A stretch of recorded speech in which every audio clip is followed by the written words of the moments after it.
get a better deal if I call the listing agent. Have you heard that or said that before? Well, my name is Angelyna Welch with Keller Williams, and we are myth busting today and every day. I'm a local agent in the Kitsap, Mason, and Pierce County area, and we are going to debunk that myth. So it's generally not advised to ask a listing agent to represent you when making an offer on the same house that they themselves are selling. And here's a few reasons why.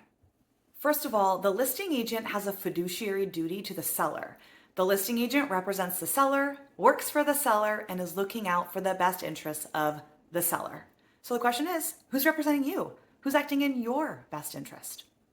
Well, there is a thing in Washington state called the limited dual agency, which is actually a more restrictive agency than dual agency. And it means that the listing agent can represent both parties, but this type of agency prohibits the agent from advocating favorable terms for either party, which means no negotiating the price or addressing concerns about property.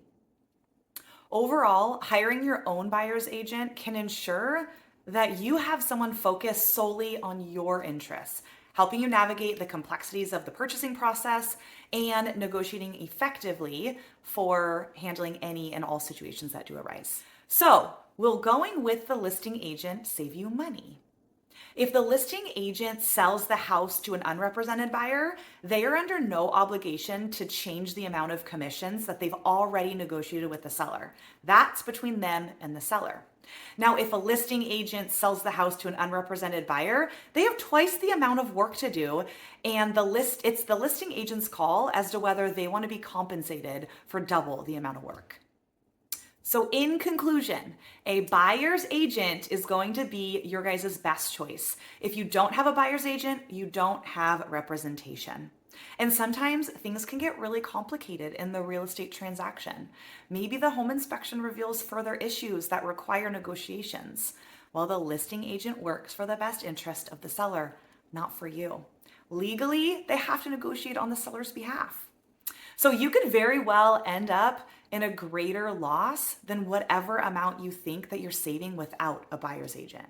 It's well worth it to have two fiduciary agents helping to bring the real estate transaction to a success. One final question. Do you ever pay realtor fees as a buyer? Although there are always exceptions to the rule, generally speaking, the seller offers the compensation to both the listing agent and the buyer's agent.